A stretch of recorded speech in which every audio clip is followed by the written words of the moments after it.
Here we are. Welcome to EmpowerMEN podcast. What's this, Raf? Number 3. This is number 3. We've got the lovely Matt Taverner on. We are 3 minutes Hang on, late. I can't hear you. You can't hear me? I can hear you. I don't know. You can hear me? I can hear you perfectly. Okay, well, I'm not sure who can hear me and who can't hear me, but I can't hear you. So, we love technology, but I'll keep going and assume that we'll reconnect at some stage. I've had a bit of, we've had each of us have had some internet issues, so it's my turn tonight to have internet issues. So I'm hooked up to my phone, so hopefully that keeps going. So it's been a headache.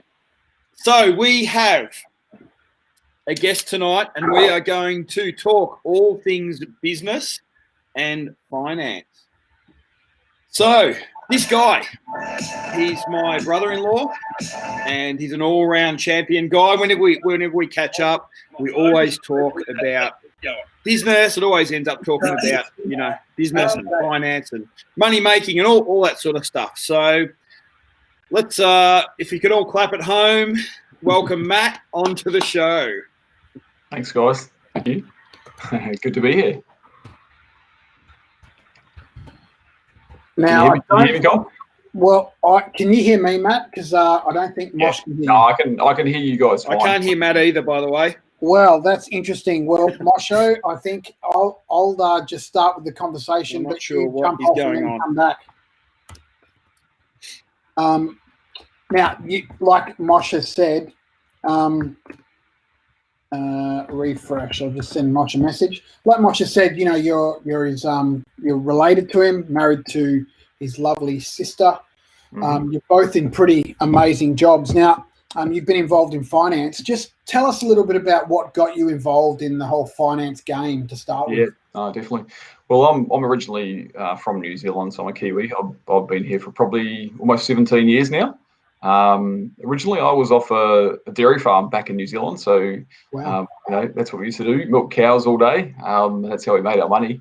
But basically in the mid 80s in New Zealand, interest rates went really high. Literally about 25-30%. They were extremely high through the inflation that they were experiencing at that time. It became just too hard to run a farm. Basically, at the same time, milk prices started to dive, and I saw my family starting to pretty much slip into a real financial difficulty. Got to the point where the family went bankrupt, and as a result of that, we really did struggle. So, for the next 10 years, we basically lived without, and it was pretty difficult sort of period. So through that time, I just learned to sort of work out how can we sort of cope without things, and work out how do we avoid that in the future for myself. So from my point of view, what I did was really look into that side of things and explore it a bit more. Had a bit of an interest in commerce. Went to university after I left high school. Studied economics and finance. Really sort of learned about all that side of things. My first job in the workforce was moving into a bank. I started to work for ANZ Bank for 5 years. Got exposed to all that corporate sort of world, basically, in terms of that sort of thing. So that was really where I picked up that interest in finance, really just wanting to sort of take control of my life and what I'd seen as a child. And I think, those sort of learnings really do stick with you.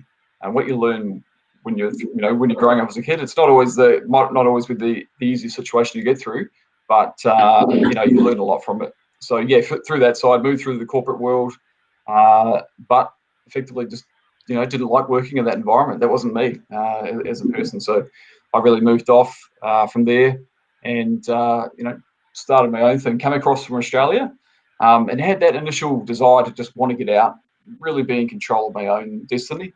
And get involved in a small sort of business. So really started to explore smaller finance opportunities, working for broking firms, see what that sort of small culture was like rather than a corporate sort of culture. Really enjoyed that. And then got to the point of thinking, hey, maybe I can do this better. Maybe I can take more control over what I'm doing. And that's what really got me into wanting to start my own business and move into that point. So literally about 12 years ago now, we started our own little broking firm. And we've built it up to about 11 staff now, and I love it. It's where my passion is. I really enjoy it, and we're really enabling others, our clients, to be able to create financial independence for themselves as well, through business finance that we do. We're helping people all day through that sort of thing. So from there, obviously, as Colin mentioned, got married, got 2 children, a little girl that's 10, a boy that's 8, and yeah, obviously sort of taken from there. But no, we're all happy, but definitely I think that childhood experience for me is what got me into finance, to sort of work out how can I take control of that financial side of things. I mean, that would be a massive driver, and for many, their upbringing sort of causes them to make decisions, for their own future. And pretty amazing that you just mentioned your 2 kids, and you're probably giving them a completely different contrast background to what you've had in your upbringing. You obviously had some brothers and sisters. Is that how? Yeah, look, exactly right. I mean, I had 3 brothers and a sister, and basically, grew up as the youngest in the family. And what it's like a lot of the time when you're in that sort of situation, you tend to get all the hand-me-down sort of items. You never get new clothes because there's always somebody else that's going to be able to pass these things down. So you grow up in that dynamic as well. But I guess in that situation, when a lot of people look back and reflect on their childhood, it teaches you so many things. You can learn so much out of it. And I don't think any childhood, is necessarily a bad one. It's just really, what can I take from it, and how can I sort of learn and improve? And you're exactly right. I think, I see a lot of people later in life, as a result of their childhood, they really try to, take actions to create a life for themselves that is better than that. So I think that's probably a key motivator for me, for sure. Yeah, it's always hard because sometimes as fathers, and this yourself, you try to buck against anything that was negative in your own upbringing, and then that kind of doesn't work. It goes a bit pear-shaped. But you had such a almost a baptism of fire. You studied finance, and then you got into the financial game. And 12 years in your business, which is, you can talk about your business, Geared Financial, which is quite remarkable. You're a bit of a leader in that whole realm. Tell us just a bit about what you do in terms of your business. Well, look, I mean, I think from that side, Geared Asset Finance is what we do. That business is really commercial lending, or business loans, and that's really where we are at the moment. What we do is really deliver a customer experience in terms of finding people that may not otherwise be able to get solutions through banks.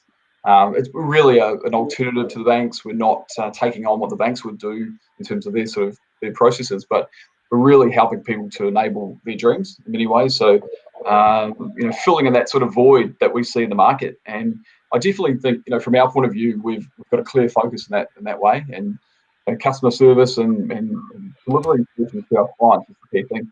And that's exactly what we have. We have thousands of clients that we've helped over the 12 years. We've been able to enable them to get back into their businesses and grow their businesses. And it's a real rewarding sort of experience. You see what you've done for yourself in that way, and then you continue it and you can deliver it for others. So asset finance is what we primarily do. Business loans, we focus a lot in the hospitality space. I would say probably even 60% of what we do is in that space, and that's really a tricky industry right now, particularly in Victoria, that's just coming out of lockdown. So there's a lot of work that we've had to do to sort of hold on to that. We're expanding into the mortgage space as well. Obviously through COVID, I think a lot of businesses have tried to sort of adapt and work out how can we expand and grow what we do, and that's exactly what we've been able to do, move into that space and offer that sort of opportunity for people as well. So it's really it's quite a good side of things.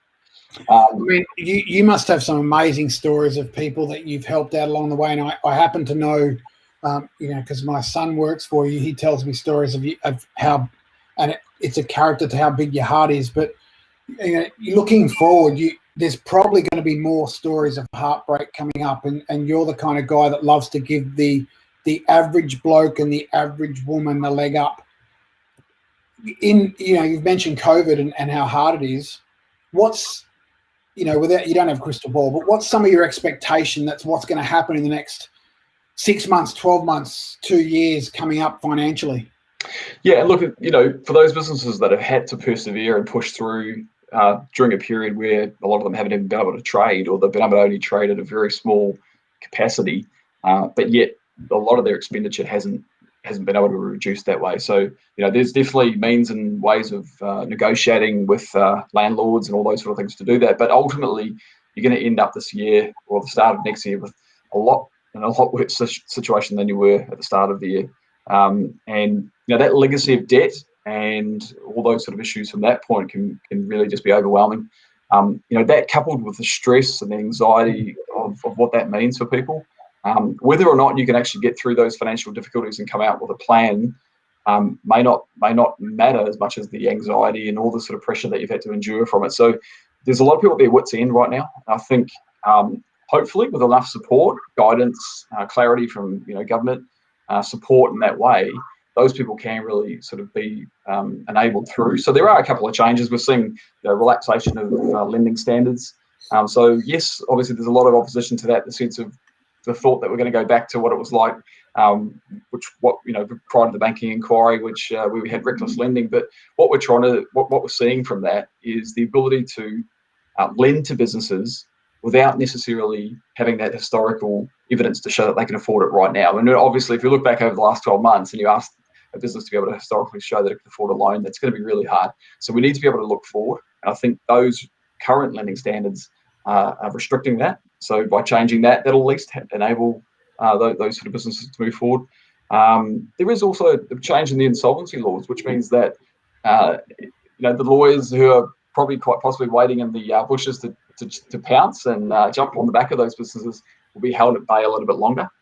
Businesses can come up with a plan, let the actual manager try to work it through for a bit longer than they ordinarily would. So there's some positive changes there to help people, but ultimately it's going to be a very difficult period. I mean, the expectation is that we're going to see a cliff face once the incentives run out, things like JobKeeper, stimulus into the cash flow boosts, things like that. When that runs out, there may very well be a bit of a cliff face, but I think as long as we can all come to support each other and do what's possible to support those businesses through that period, then we'll try to recover. But definitely for those that have endured the pain so far, it's going to be an extremely difficult period. I think everybody needs to come together and support. And that may not just be financial support, it could be motivational support, it can be psychological support through that side. That's what I was about to ask, and Mosh is about to ask a question, but do you find yourself, like your role is to give financial contribution or lending to those who want to keep going with their business, buy equipment and all that sort of stuff, but do you find yourself that there's times when you have to stop and give some advice and even find yourself counseling people and they're talking to you because they're so broken or so down and out that you have to put aside what your job is and just love them, kind of thing? Is that the kind of thing you find yourself? Yeah, exactly right. Look, I think ultimately our end goal is to help the client as best we can, and sometimes that may mean that we don't lend to them because we know that we're going to make it worse. So there's many situations where clients will come to us and we can just see that they haven't necessarily done the work to sort of understand where they're going, or we can see signs that this is not going to work out. Obviously we don't have a crystal ball to make those decisions for them, but a bit of guidance, as you say. So sometimes we're simply saying, look, we can't help you, but perhaps if you go at it this way, maybe come back in a certain time once these things have been addressed, or you've investigated this a little bit more, maybe start off in this direction perhaps first, and then come back to us, or come back to a bank at the time when it's appropriate. But you have to do that, and it's irresponsible not to.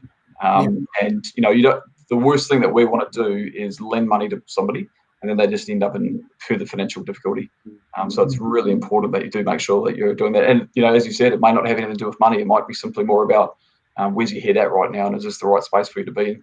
So I mean, it is irresponsible not to, but good on you for doing it, because there's plenty of people that would just do it and not worry about them, but worry about the lining their own pockets.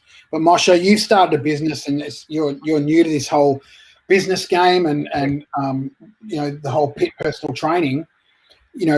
What kind of tips, Matt, could you give new business owners like Moshe to keep them going? Because am I right in saying that small businesses only last an average of 5 years? Is that accurate there, or have I got that wrong? Yeah, look, I mean, there's a lot of different sort of stats thrown around about how long businesses tend to last for, but I would say at least 60% of businesses probably only survive for 3 years. Wow. Generally that it becomes hard. So obviously, as you know, what in those first periods, of trading it is extremely difficult. So really that the initial thing you need to do is make sure you got your planning right, understanding where you're going. And I think the key thing from any business operator's point of view is that forecasting your expenditure, understanding where you break even. It's a critical point, knowing how much do I need to get in today in order to break even on my costs. And that simply means how much do I need to earn to cover all my bills. So profit when you first start a business is not necessarily the goal. It's more about survival. And I think in any way when you first start a business, for the first potentially few years, it's not as glamorous as you might think. And unless there are some businesses that strike it lucky and they get straight in there and hey, it's happy days. But the majority of businesses, it is hard for the first few years. And you've got to work out how can I just get that through that survival. But you know what, it's really worth persevering because, as we talk about some of the motivation as to why you want to start a business, it's creating a passion for you, it's eating, it's fulfilling the needs that you have. So really planning on that side to make sure that you do actually have that understanding of that. You might want to sort of potentially use the guidance of other people as well. So, you might have a mentor that gets involved with you. You might want someone to sort of at least who has gone down that road to provide with that sort of experience. But during that, obviously that plan gives you those initial guidelines. Not to say that plans don't change because they do. Definitely, you're not living by a business plan right through the whole time. Once you get to that period and you can see momentum, you're on your way and you're have to change to get through that. Yeah, and I think, like for me, my business model keeps developing and changing. I'm probably in the probably maybe third or fourth year of running the pit full time and not doing the building work. I mean, I have run a building business before, so I sort of get the concepts and that sort of thing. But I don't know what you've already covered because I was on the phone to Joe Biden just sort of trying to get the internet back up, but he finally made it come through for me. We can run through your questions, Colin, and we can whatever you might have, and we'll see if we've covered it off with. Yeah, well, maybe talk us through, because I know some people are just hell-bent on starting a business and that other people are like, oh no, I just want to work for someone and get a paycheck every week. And I guess, what would you say to someone who just says, oh no, I just want to get a paycheck every week, versus someone who wants to just go out and start every business? There's obviously risk and reward for each and pros and cons for each of either running a business or working for someone. Can you sort of maybe chat through the two different things? And, is it a personality thing? Like if there's someone that just really feels like, no, I just need to turn up and work for the man or whatever, then, is that the best thing for them, or should they take some risks? Well, look, you're definitely right. I think, there's definitely two types of people. That's why bigger organizations have thousands of people that work for them as employees, is because they do like that structure. And you've really got to find that out for yourself. And, if somebody is really suited to that working environment as an employee, yes, I'd challenge them. I'd 100% challenge them to see if they could have that ability to say, hey, try and go off and, do better. Maybe if you want to really experience some opportunities, see if you can work for yourself. But it's definitely not for everybody. And I wouldn't suggest that everybody can just start moving into self-employment. As an employee, you do get a lot of structure. You get a lot of sort of benefits that come out of it. The stress is not necessarily as high. I mean, you've got a lot of continuity of income and all those sorts of things. And as well as that, you can become a real specialist in it as an employee. So as you build through your career, you can start to focus on something that you're really, really good at, to the point where you become an expert at it. And a lot of people love that. A lot of people love working for a brand. They love working for a big organization and feeling to be part of that. And that's fine. That's fine. And if that is you, that's probably, that could be the role. But if you want to test yourself and move out, definitely look at, you can look at the self-employment role. But I think the other sort of person is somebody who really wants that freedom and control. And that's personally where I had. So we talked about how, I started off in the corporate world. I worked for a bank for about 5 or 6 years. Experienced a bit more of that. What I was not getting was that freedom. So I couldn't really have much control over my job, my destiny in that role. I had some really good ideas, but When you try to float some ideas up the flagpole of a corporate, it can just be disheartening. You just don't see it going anywhere. So I think that was the main thing for me, was just the benefit of being able to get that freedom of control and the excitement of actually having a plan and enacting it and seeing your dream come true. That's just exciting, and that's really exciting for me. Coming that sort of that side, and a lot of that side of things for me was getting stifled in the corporate world. I would describe many situations where I'd come up with an idea and suggestions and advice, but nothing would happen, and I'd be like watching a slow motion car crash. You'd say, "It's not going to work. We need to change it." It's a little bit too hard to do this, and you'll see it happening, and it was just frustrating. And you see your clients sort of being pulled through that. So that side of things is really hard. But I think working for yourself, the accomplishment that you can get out of that reward of seeing those efforts come there, and look, you get to make money. You get to make money potentially. Well, if you do it right, you'll make the more effort you put into it, the more money you can get out of it. And a lot of work environments, you don't see that. So you can work really, really hard, and you may not be recognised by your employer. You might just simply remain on that side. So at least you do see that reward potentially from your effort coming out of it, which is good. From my point of view, and I think from a lot of people's self-employed point of view, the flexibility of that work-life balance is great. The fact that you can take your kids to school, pick them up, you can be available for certain things that you may otherwise miss in a corporate world. That's probably the one big thing, and that creates regret for a lot of people. So that's that's the really good side of it. Look, I mean, from the bad side of things, in terms of working for yourself, yes, there's a high degree of likelihood of failure, and that can be crushing, as we sort of talked about. How many sort of businesses fail in those first few years, but that uncertainty and that stress that you have in that first period, potentially running a business, that's not for everybody. That can really play hard on people. So you've got to make sure that you are able to sort of withstand that. And also the amount of work, potentially. When you first start running your own business, it's not a 9-to-5 job. It's not even a 5-day week job. It's a sometimes you can't switch off at all. You simply switch off when you're sleeping. So that level of work that you go through when you first start can really take its toll. And you don't always have annual leave. You don't always have somebody to sort of look after your business when you want to make a break. And sometimes what happens is, you may have loved being a real good specialist at something as an employee, but when you start a business, you're a jack of all trades. You've got to be able to learn how to do the accounts and how to do this and how to do that. And that's not always, desirable for everybody. So that side, and, particularly managing people too. As you grow your staff, sometimes you learn so much more about yourself when you have to manage other people, and that's not for everybody. So do you think maybe then? Well, two questions out of that, but first one is, like, as a young person, do you think maybe you've got to do your dues as an employee before you then go, or maybe I can start something, and maybe even a side hustle, rather than totally jumping off the ship, and then jumping in the deep end. Definitely right. And, when I reflect on the corporate world environment for myself, for example, there's no regret in that. What I learned out of that environment was exceptional, just the level of structure, professionalism, and how to sort of create that in your own business as well. So it's essential that you do get those skills. So I would suggest that anybody who, is first getting into the work environment is to, definitely work in a corporate or work in a business, or, whether it's a small or medium business, work for somebody else, get to see what they do, learn from them, because that learning is invaluable. And otherwise, if you start your business too early, the learning world, it could be failure, and that's a tough learning. But if you can see what other people have done right, what they've done wrong, that's great.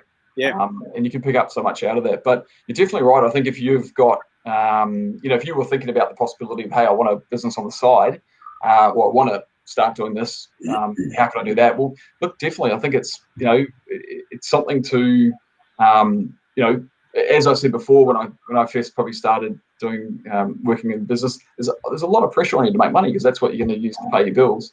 And if you don't have another source of income, stress and anxiety can just be overwhelming. So it's a really good idea. Yes, if you've got a job already, keep that day job, don't give it up, and look at trying to grow something on the side to slowly transition and slowly replace it. If you've got that luxury to be able to do that, you will be able to more calmly move into that role or that position of what you're trying to do without the stress of it, because it can be overwhelming otherwise, and you may not give it its best shot simply because you're in a really difficult financial position. Yeah, well, my CSL shares went up $10 a share today, so thanks to the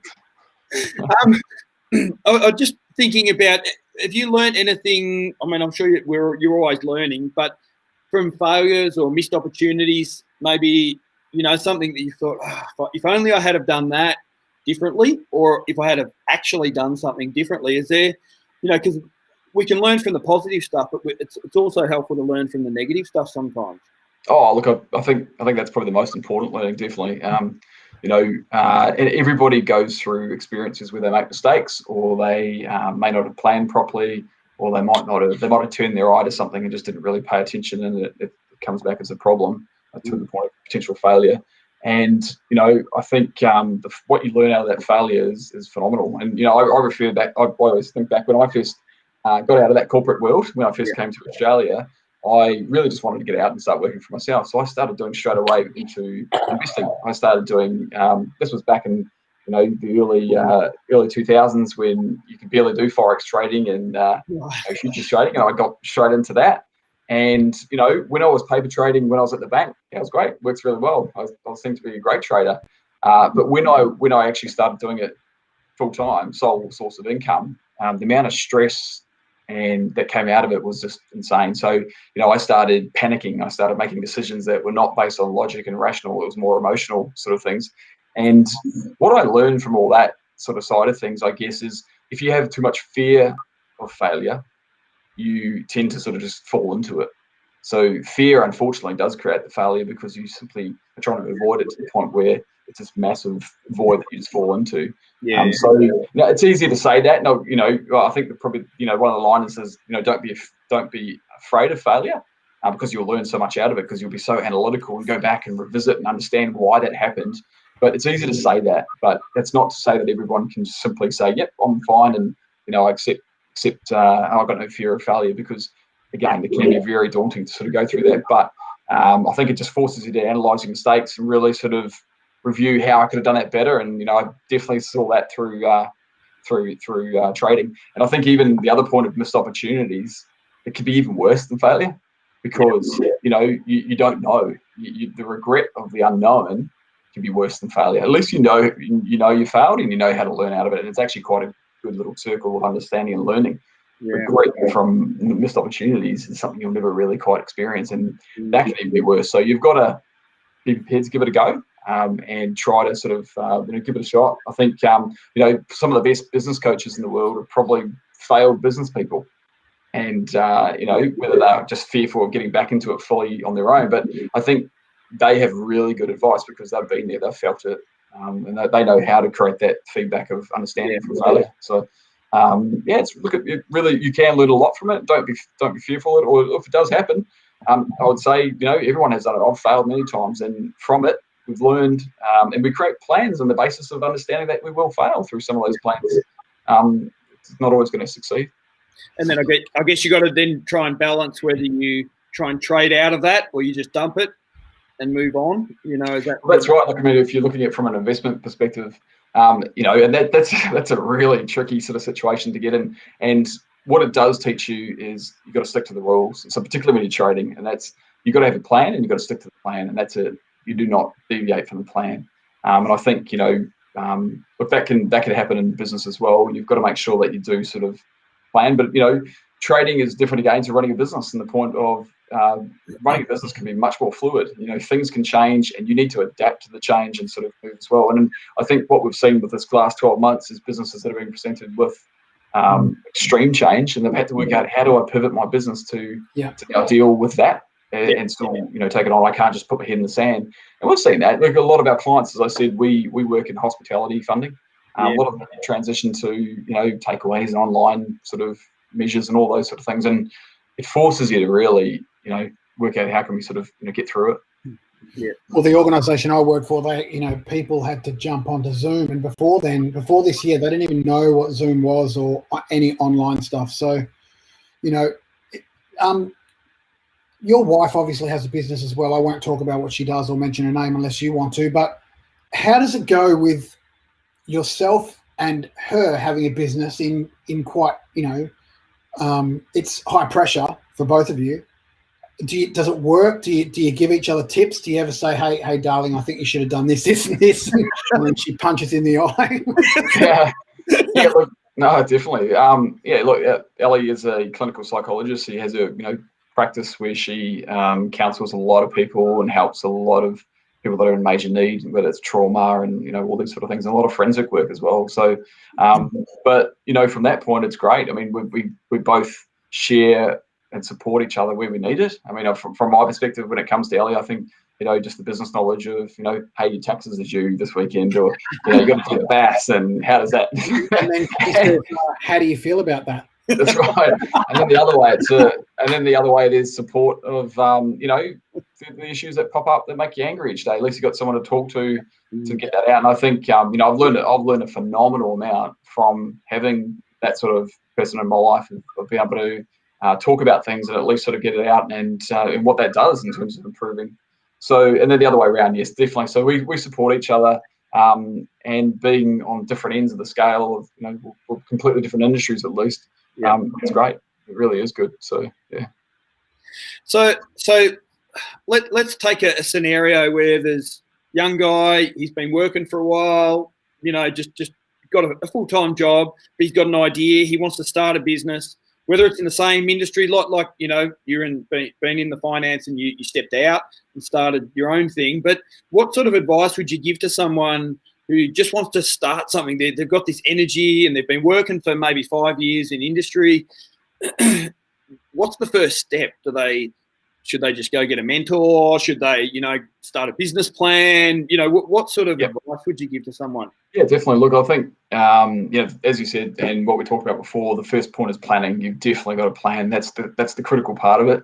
Yeah. Any business that wants to sort of know where it's going or what it's trying to achieve needs to understand what the outcome is going to be through a plan. So planning is critical.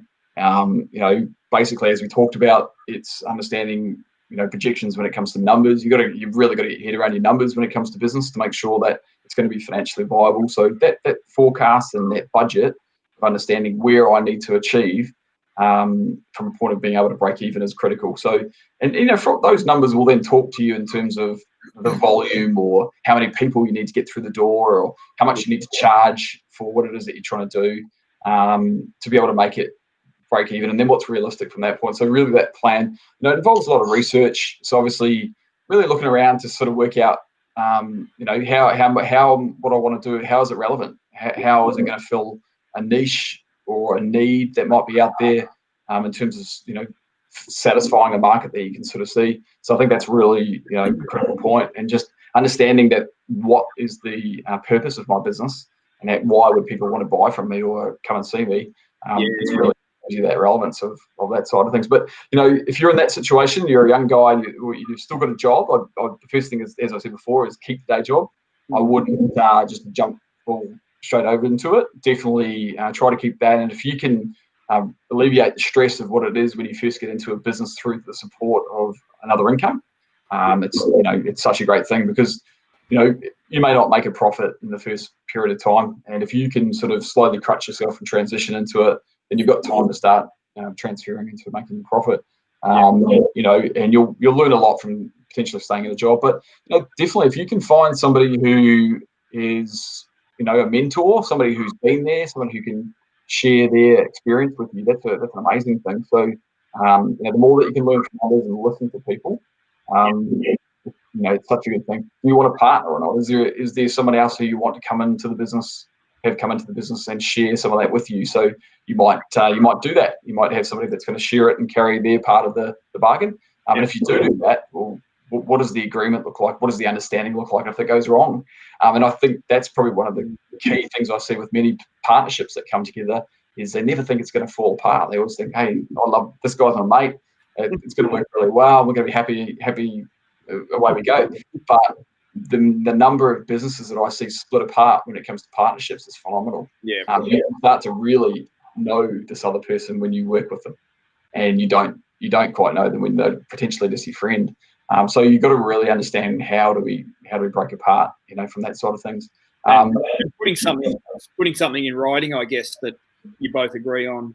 Definitely right. You got to have a partnership agreement. You know, what is it? And it can be awkward creating a partnership agreement when you're still, you know, talking about just being friends and things. But you've got to actually say what happens. What is your part of the bargain in this arrangement, and how do we get out of it if things don't work? It's got to be spelled out so that you at least know that you can sort of trade that. But you know, the key thing with that sort of things is marketing. How am I going to tell people about my business? How are they going to know what I do? How do they even understand that I'm out there? So definitely, websites. What does a website do in terms of SEO and optimizing that site so that when people jump into Google and search for certain things that relate to you, they'll find you. How do you sort of enable that to the other way of pushing it out to the market is through sponsoring your advertisements and all those sort of things. But the rise of social media is critical these days too. And how do you get your head around all those sort of things in relation to Facebook, Twitter, Instagram, really embracing that, because that's the way people are talking now. That's how they're communicating. All about following people, liking, putting hashtags, and really sort of embracing that social media side of things as well. If your business is, I guess one of the challenges with any business is, can you actually scale it up or not? Do you have to go completely in, that's it? Or can you scale it slowly? And then if you can pick an industry where you can scale it, well, it's a lot easier to slowly move in versus just having to jump in full hog. And a lot of businesses like that, unfortunately, you've got to just simply take the leap of faith and plunge into it. Definitely look, that as we talk about, the key points would be really planning, research, looking for guidance, and if you can, slowly transition. Just dumping in. I really agree with the marketing side of it. From my perspective in the pit, Facebook really is my main marketing tool, and all I've done in the past is celebrate the people I've had here, and then other people see that, and then they want to come because we've got a good vibe, or we're getting results with the clients and all that sort of thing. So that's exactly right. And that's how we see it in our business. Well, I guess we've probably we've gone for 12 years, and that 12 years has been a bit of a changing environment where we've seen social media becoming so much more important now.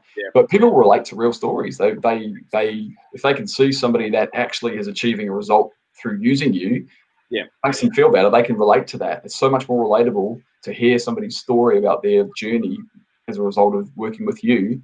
And then how they can achieve the same thing. So definitely, imagery, talking about scenarios and hearing from your clients and people is critical. And I think there's nothing better than a testimonial or a word of mouth referral, and it's the best marketing you can get. And that's where social media is really pointing to that. It's really capturing the essence of that. Yeah, for sure. That's the hard part, isn't it?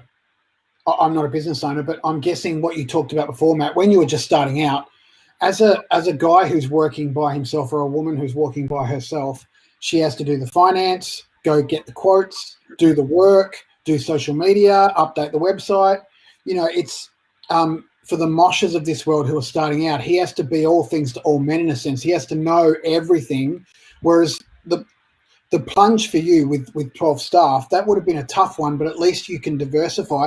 Was it hard moving from I'm just doing this by myself, now I'm going to actually take this risk and put someone on, and then hope to God that all the money comes in to pay them, kind of, and pay me? Was that That's a big right? step? Oh, that's definitely right. I mean, that first time we employed somebody, and the uncertainty from that was phenomenal. It's a big, massive leap of faith to go to that point, because you've seen, when you run a business and you first started, your income is like a roller coaster. You don't know exactly where it's going to be from one day to the next, but you've got to offer security to somebody with that. How do you present a stable job that you're going to be able to pay this person every week or fortnight from this up and down roller coaster of income? But what it does do is it really forces your commitment back to it. You start to see that there's actually people now that are dependent upon you to make sure that this business succeeds, and you then really pull it out to make sure that you can. But once you get past that hurdle of those first 1 or 2 employees, you see that it actually works. When you start to see, hey, this person is creating me money. It's not just, and I think the first point when you think about getting an employee is all you think about is the cost of it. But when you actually employ them, you start to see the benefit. All of a sudden, I don't have to do that social media content anymore. I've got somebody who can look after that, or I don't have to do my loan agreements anymore. I've got someone who can do that. So you start to have more time to grow the business.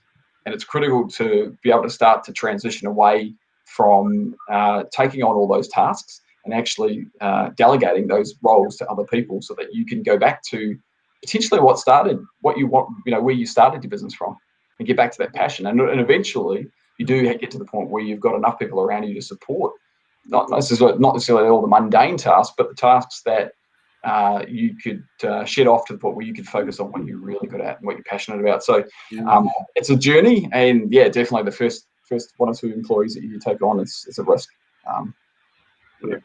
Hopefully it pays off.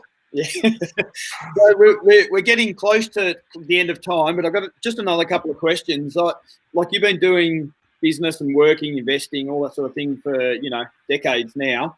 What would you sort of attribute your success to? I guess you see some people who run businesses and they're just cutthroat. They just push.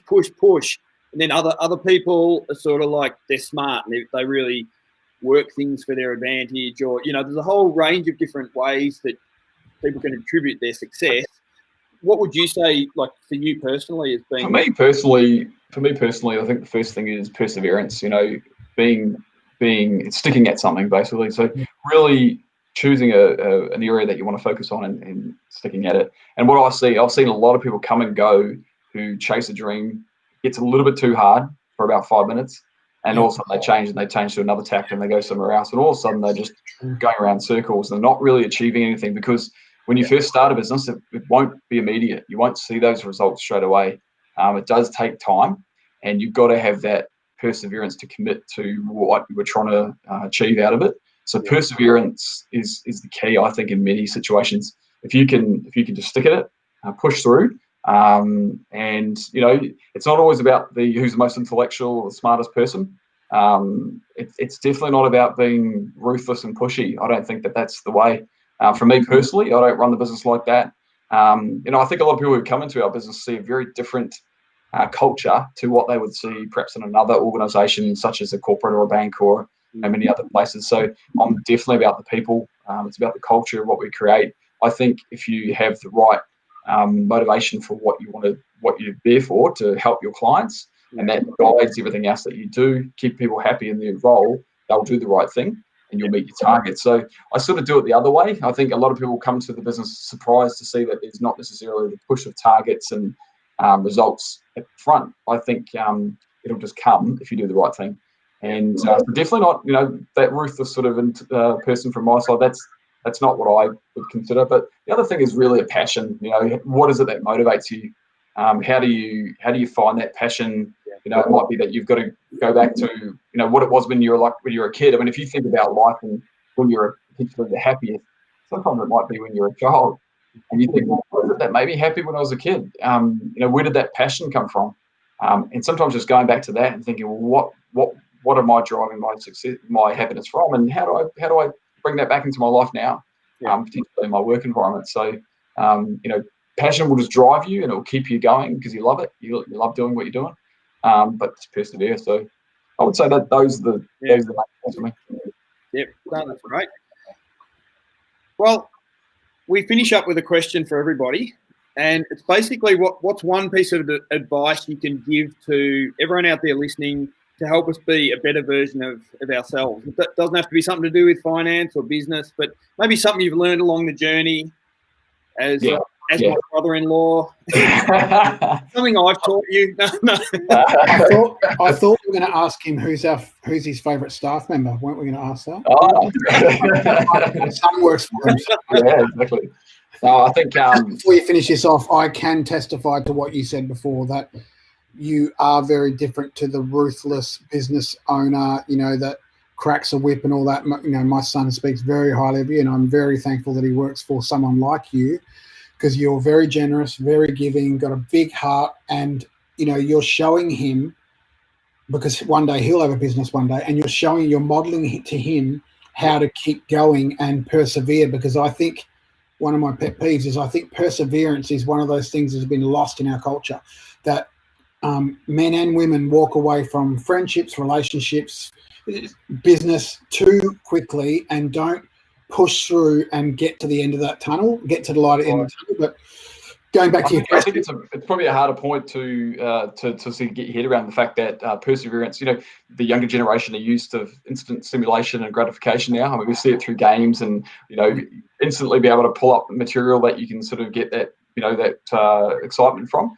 And I think that's not the real world, unfortunately. We can't do that. And as you said, relationships can get hard, and you've got to work on it. You've got to persevere. And you've got to come out the other side. And that's exactly what business is. Business is not going to be successful straight away. So you're right. Perseverance, definitely. But I think, in terms of the main, one of the main things that I've sort of like to think about personality is just, personally, is being objective, making sure that you see both sides of the story, and being prepared to try to center yourself a little bit in the middle of all points. Go to the point of center of truth and look at everything from both sides. And, from my point of view, I love that. I love listening to people who have a completely different opinion to me, not so that I can argue with them, but so I can learn and try to understand why is it that they believe that. Put it from the other side. So I love to play the devil's advocate a little bit, just to sort of see that. So debating things is great. I love that. But that objective point, what it does is at least it gives you that ability to appreciate everybody. You don't become judgmental. You're not biased as much as you would be. You're open to everything. And I think it's a critical point, because people come to us and we can miss their intentions completely because we're completely biased. As soon as we see them, we make a judgment. We start to think about who they are as a person, and we write them off without even talking to them. So I think, from that point of view, that for me is a key point, because it makes your life so much more rich and full, because you get to experience both sides. You get to appreciate it. And, when you see people who are just arrogant, pushy, loud, not to sort of think of anybody in maybe a presidential election that's going on, but Trump-esque. That sort of personality is just, it's not what, it's the complete opposite. I think you need to really be open, And I think that from that side of, for me anyway, I always think about a scenario when I was younger and I was driving this car and somebody pulled out in front of me and put their arm out and did something. I got really angry at that person, almost a bit of road rage, and then I kept thinking about it. But then I sort of thought, maybe they had a bad day. Maybe something was going really wrong for them. Maybe they had a situation that caused them to come to that with some real stress, and I wasn't aware of that. So it just all of a sudden makes that situation just dissolve away. So being objective just lets you sit in both sides of the equation. Understand people better. Yeah, that's amazing. That's a great. Awesome. Right. We can all do that. Learn from that. Yeah, it's good. Absolutely. Well, I think our time's almost up there, Matt and Raf. Yep. Appreciate you heaps, Matt, for coming on. Sorry I missed the first part, but it's all good. It's all good to talk to you guys. And that's awesome. So there's been a lot of good nuggets in there for all of us to sort of have a listen to and work through and really think about whether someone's employed or they're looking to start a business, or they're just trying to make a little bit of money on the side, or whatever it is that I think that's a really important thing. So we appreciate you heaps for coming on. No worries. That's good to be with you. Awesome. And good luck with the business moving forward, Matt. And I'll continue to hear all the good stories and the amazing stuff that you're doing, both here and in New Zealand. And I'm very thankful that you've given my son and anyone. You'll learn this when you get older. Anyone who takes an interest in your kids, you take an interest in them. And Mosh has been like that for me personally. But you also, even though I've never physically met you, I feel like I know you so well. Oh, that's great. No, it's nice. It's very nice to hear. But I think look, it's something that I think we all need to do, and I enjoy it. I love it. It makes me happy, and I love making other people happy. So in terms of seeing them grow and develop, which is good. So, yeah. Great. Awesome. Right, who we got next week, Mosh? Anyone? Well, next week we're yet to confirm, but I have someone that I am talking to about coming on next week. Yep. So I don't want to give too much away because haven't confirmed them yet. So, well, I'll tell you who I'm working on, and I've talked to you about this. We're working on a guy who owns 5 McDonald's stores who's going to come on and talk about McDonald's, and he's not listening, so I can say this and how he's so rich. We're going to talk about Simplice. So Simplice is going to come on the show. Simplice Rehoboam. Yep. He's a former young man who is a weightlifter and has got gold at Com Games and Olympic Games, but he was one of the 9 Cameroon people that fled in the 2000 Olympics and then found refuge here in Australia and became an Australian citizen and competed for Australia. So that's a win-win for us. Yeah. So we're going to have him on and hear his story. Just an amazing story of where he's come from and all of that. So yep. There are a couple of shows to look forward to. But again, thanks for joining us, Matt. And we'll put your business link, if it's okay, in the show notes for people to get in touch with you if they want to, seek your services there, because obviously you know exactly what you're doing, and this is the time to ask. Yep. Thanks, guys. That's great. No worries. Awesome. Good stuff. So yeah. We'll all be able to catch up. Come over to Matt's